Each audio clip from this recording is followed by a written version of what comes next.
Innal hamdalillah nahmaduhu wa nasta'inuhu wa nastaghfiruh wa na'udzu billahi min shururi anfusina wa sayyiati a'malina may yahdihillahu fala mudilla lahu wa man yudlil fala hadiya lahu. Ashhadu an la ilaha illallah wahdahu rabbi la syarika lahu wa ashhadu anna Muhammadan abduhu wa rasuluhu alladhi la nabiyya ba'dah. Faqala Allah azza wa jalla ya ayyuhalladzina amanu taqullaha haqqa tuqatih wa la tamutunna illa wa antum muslimun. Fa inna asdaqal hadithi kitabullah wa khairal huda huda Muhammadin sallallahu alaihi wasallam wa syarrul umuri muhdatsatuha wa kullu muhdatsatin bid'ah wa kullu bid'atin dhalalah wa kullu dhalalatin finnar. Amma ba'du ma'asyiral muslimin, usikum wa nafsi bitaqwallah. Faqala Allah azza wa jalla inna akramakum indallahi atqakum. Fa usalli wa usallimu ala sayyidina Muhammadin wa ala alihi wa sahbihi wa sallama tasliman katsira. Ma'asyiral muslimin, sidang jamaah Jumat yang dimuliakan Allah Subhanahu wa taala. Di zaman Nabi sallallahu alaihi wasallam, banyak para sahabat datang kepada Nabi sallallahu alaihi wasallam bertanya soal kebaikan. Tapi ada satu sahabat, dia tidak bertanya soal kebaikan, tapi dia bertanya soal keburukan. Dialah Hudzaifah ibnul Yaman radhiyallahu anhu. Ketika Hudzaifah ibnul Yaman ditanya, kenapa ketika manusia bertanya kepada Nabi sallallahu alaihi wasallam soal kebaikan, Anda bertanya soal keburukan? Maka Hudzaifah ibnul Yaman mengatakan, makhafatan an yudrikani. Karena takut kalau seandainya aku tidak mengenal keburukan, keburukan itu akan menimpa diriku. Begitulah seorang bijak mengatakan, araftu syarra la li syarri walakin li tawaqqihi wa man lam ya'rifu syarra minal khairi fawaqa'a fi. Aku mengenal keburukan bukan untuk diamalkan, tapi aku mengenal keburukan biar mudah untuk ditinggalkan. Karena siapa yang tidak bisa membedakan mana yang baik mana yang buruk, boleh jadi mungkin dia terjerumus kepada keduanya. Ma'asyiral muslimin yang dimuliakan Allah Subhanahu wa taala, maka pada khutbah kali ini kita akan menjelaskan tentang manusia-manusia yang mereka terlaknat di sisi Allah Subhanahu wa taala. Celakanya, terkadang di antara mereka melaksanakan salat, mereka berpuasa, sebagian mereka melakukan sedekah, membaca Al-Quran, berzikir dan begitu seterusnya. Tapi mereka menjadi manusia-manusia yang dilaknat oleh Allah Subhanahu wa taala. Siapa mereka? Ma'asyiral muslimin yang dimuliakan Allah Subhanahu wa taala. Para ulama mengatakan sebuah dosa apabila didahului dengan laknat Allah Subhanahu wa taala, maka dosa itu termasuk dari dosa-dosa besar, minal kabair. Dan arti laknat itu artinya seseorang dijauhkan daripada rahmat Allah Subhanahu wa taala dan didekatkan dengan azab. Tentu ini di akhirat. Dan di dunia orang-orang yang dilaknat Allah Subhanahu wa taala, mereka akan dijauhkan dari berkah. dijauhkan dari kebaikan dan taufik dari Allah Subhanahu wa taala. Makanya begitu ruginya orang-orang yang dilaknat oleh Allah Subhanahu wa taala. Ma'asyiral muslimin, jamaah Jumat yang dimuliakan Allah Subhanahu wa taala. Disebutkan dalam beberapa riwayat tentang orang-orang yang dilaknat ini. Yang pertama, disebutkan dari sahabat Ali radhiyallahu anhu, di mana Ali radhiyallahu anhu mengatakan, sami'tun nabiyya sallallahu alaihi wasallam yaqul, aku mendengar Nabi sallallahu alaihi wasallam bersabda, la'anallahu man la'ana walidayhi wa la'anallahu man dhabaha li ghairillah wa la'anallahu man awa muhdithan wa la'anallahu man ghayyara manaral ardi. Kata Nabi sallallahu alaihi wasallam, Allah melaknat orang-orang yang melaknat kedua orang tuanya, dan Allah melaknat orang-orang yang menyembelih bukan karena Allah Subhanahu wa taala, dan Allah melaknat orang-orang yang melindungi para pelaku kejahatan, dan Allah melaknat orang-orang yang menggeser-geser batas tanah orang lain. Ma'asyiral muslimin yang dimuliakan Allah Subhanahu wa taala, lihat dalam hadis ini Nabi sallallahu alaihi wasallam menyebut 4 kelompok orang-orang yang dilaknat oleh Allah Subhanahu wa taala. Pertama, kata Nabi sallallahu alaihi wasallam, orang yang melaknat kedua orang tuanya, baik dia melaknat secara langsung ataupun tidak langsung. Secara langsung tentu kita ma'ruf, seorang anak mencaci maki orang tuanya, menghina orang tuanya, merendahkan orang tuanya. Tapi secara tidak langsung maksudnya apa? Kata Nabi sallallahu alaihi wasallam, seseorang melaknat orang tua orang lain, kemudian keluarganya tidak terima dengan laknatan kita, akhirnya dia melaknat orang tua kita. Jadi kita merendahkan orang tua orang lain, kemudian anak-anaknya tidak terima, kemudian melaknat orang tua kita. Itu sama dengan kita melaknat orang tua kita lewat lisan orang lain disebabkan kita. Maka anak-anak yang seperti ini, kata Nabi sallallahu alaihi wasallam, la'anallahu man la'ana walidayhi. Allah melaknat orang yang melaknat kedua orang tuanya. Dan ingat bahwa orang yang melaknat, maka laknat ini akan melesat ke langit. Kata Nabi sallallahu alaihi wasallam, kemudian pintu-pintu langit akan tertutup. Kemudian laknat ini akan kembali ke bumi, dan pintu-pintu bumi akan tertutup. Kemudian laknat akan ke kiri dan ke kanan, dan semuanya tertutup. Kemudian akan kembali kepada orang yang melaknatnya.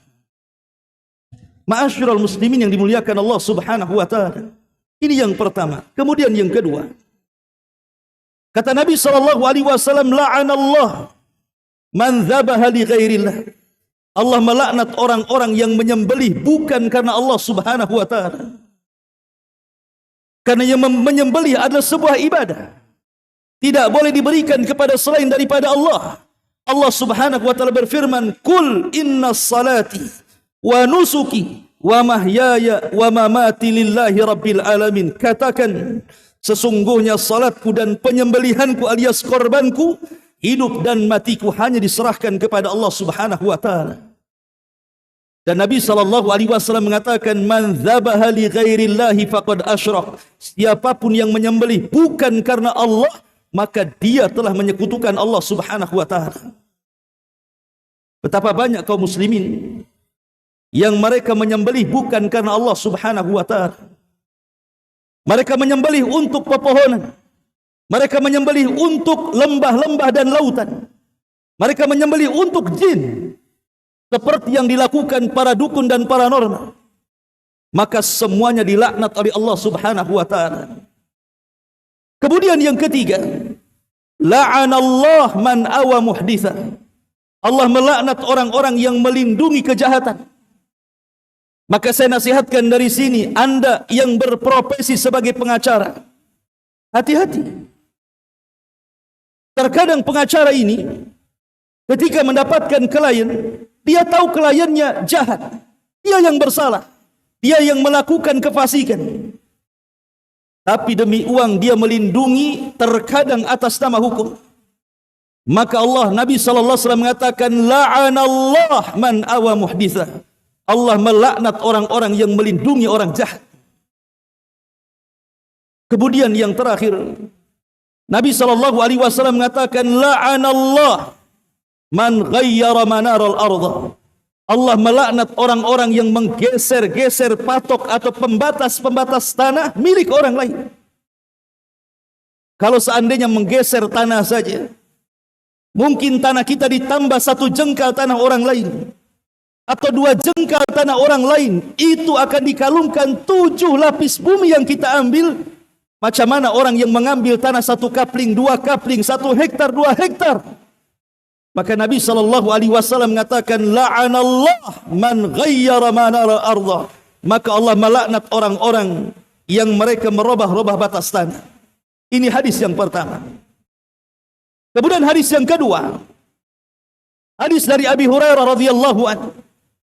Hadis ini disahihkan oleh Syekh Nasiruddin Al-Albani rahimahullahu taala.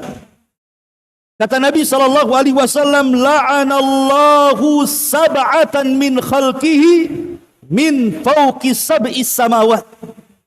Allah melaknat 7 kelompok dari makhluknya dan dilaknat dari 7 lapis langit di atas sana.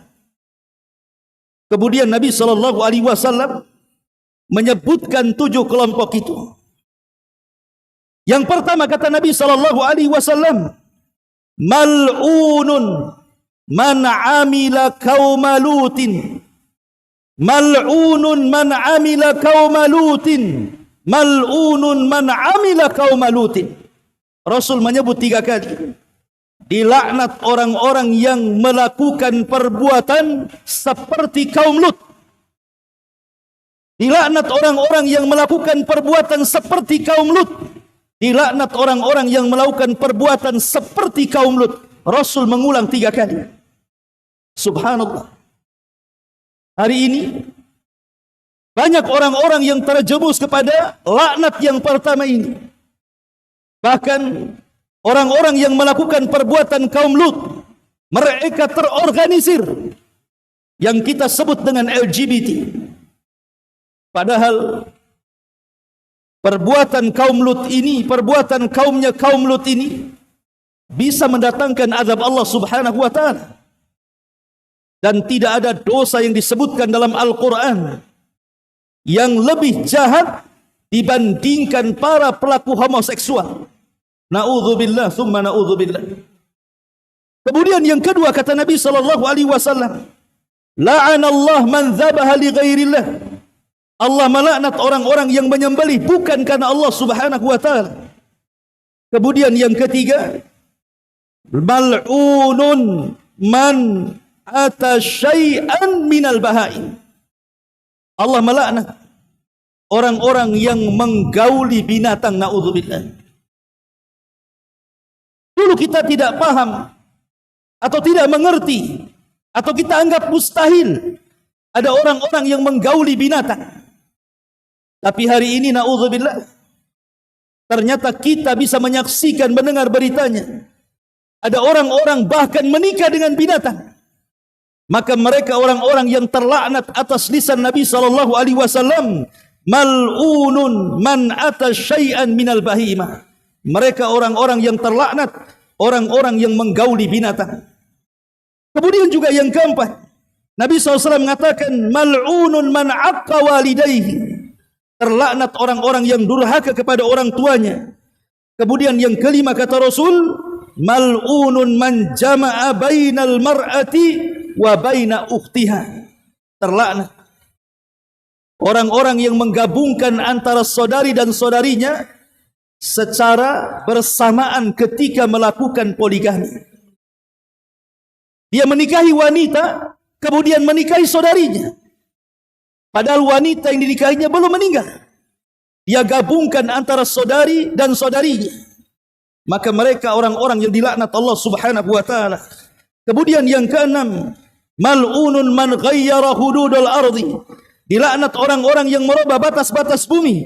Dan yang terakhir, mal'unun man idda'a ila ghairi mawalihi, terlaknat orang-orang yang mengaku sebuah keturunan padahal dia bukan keturunan. Seperti hari ini banyak orang-orang yang mengaku keturunan Nabi, ternyata setelah dikoreksi nasabnya tidak sampai kepada Nabi SAW. Maka kalau seandainya mereka menasabkan diri kepada keluarga Nabi padahal bukan dari keluarga Nabi, maka Nabi SAW mengatakan mal'un, mereka orang-orang yang dilaknat Allah Subhanahu wa taala. Ma'asyiral muslimin yang dimuliakan Allah Subhanahu wa taala, inilah orang-orang yang akan mendapatkan laknat, artinya dijauhkan daripada rahmat dan didekatkan dengan azab Allah Subhanahu wa taala. Aqulu ma tasma'un, aqulu qawli hadza wastaghfiru innahu huwal ghafurur rahim.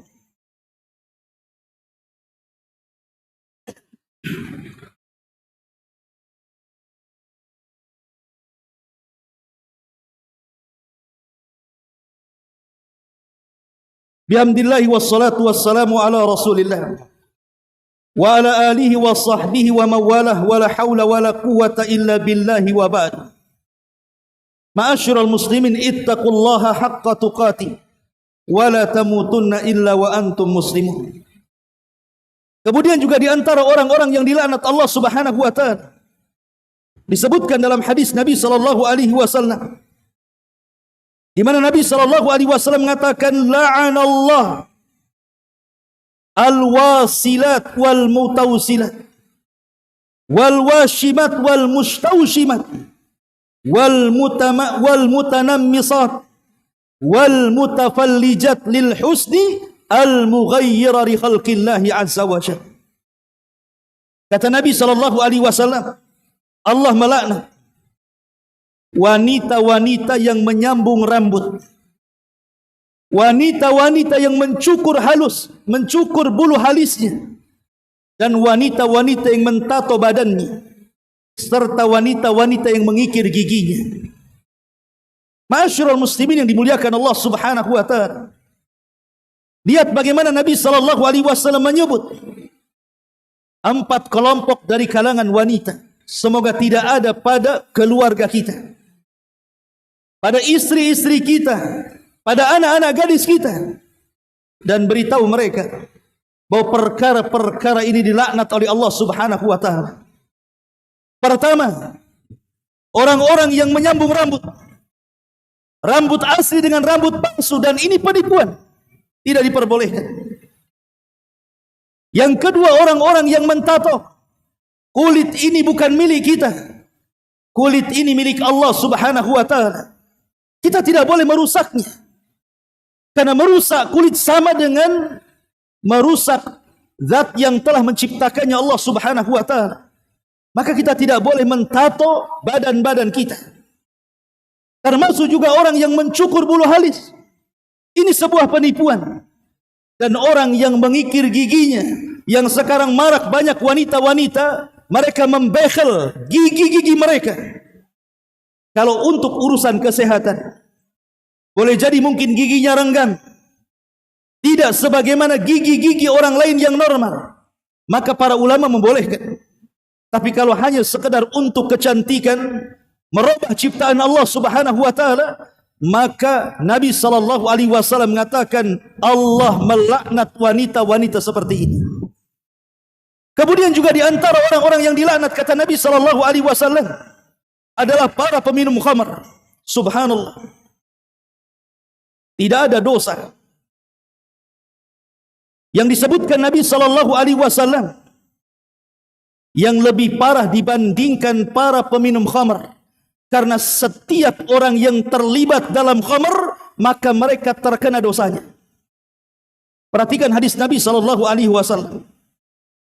La'ana Rasulullah sallallahu alaihi wasallam fil khamri asyratan. Nabi sallallahu alaihi wasallam melaknat dalam permasalahan khamr ini 10 perkara.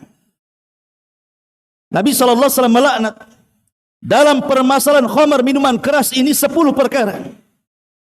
Kemudian kata Nabi sallallahu alaihi wasallam, asiraha wa mu'tasiraha wa syaribaha wa hamilaha wal mahmulata ilaihi wa saqiyaha wa ba'iaha wa akila thamaniha wal mushtari laha wal mushtarata lahu. Kata Nabi sallallahu alaihi wasallam, Nabi sallallahu alaihi wasallam melaknat dalam perkara khamar ini 10 perkara. Melaknat yang memerasnya, melaknat yang mengambil hasilnya, melaknat yang meminumnya, melaknat yang mendistribusikannya, melaknat yang memerasnya, melaknat yang menuangkannya, melaknat yang menjualnya, melaknat yang memakan hasilnya, melaknat yang membeli secara langsung, dan melaknat orang-orang yang membelikan khamar untuk orang lain. Na'udzubillah, semua sama. Semua dilaknat oleh Allah Subhanahu wa taala. Termasuk orang-orang yang memakan riba, orang-orang yang memberi makan riba, orang-orang yang mencatat riba, dan orang-orang yang menyaksikan riba. Kata Nabi sallallahu alaihi wasallam, semuanya dilaknat oleh Allah Subhanahu wa taala. Ma'asyiral muslimin yang dimuliakan Allah Subhanahu wa taala, dan banyak lagi perkara-perkara di mana orang-orang dilaknat oleh Allah karena dosa-dosa tertentu. Oleh karena itulah maka kita berlindung kepada Allah Subhanahu wa taala agar kita tidak termasuk orang-orang yang dilaknat oleh Allah Subhanahu wa taala. Innallaha malaikatahu yusalluna 'alan nabi. Ya ayyuhalladzina amanu sallu 'alaihi wa sallimu taslima. Allahumma ighfir lil muslimina wal muslimat wal mu'minina wal mu'minat al ahya'i minhum wal amwat innahu qaribun mujibu da'wa ya qadiyal hajah. Allahumma nas'aluka al 'afwa wal afiyata fid dunya wal akhirah. Allahumma nas'aluka al huda wat tuqa wal afafa wal ghina. Allahumma nas'aluka al jannah wa ma qarraba ilayha min qawli wa amal wa na'udzubika min sakhatika wan nar. Rabbana atina fid dunya hasanah wa fil akhirati hasanah wa qina adzaban nar. Wa sallallahu ala sayyidina Muhammadin wa ala alihi wa sahbihi ajmain. Qumu lis salatil jum'ah rahimakumullah.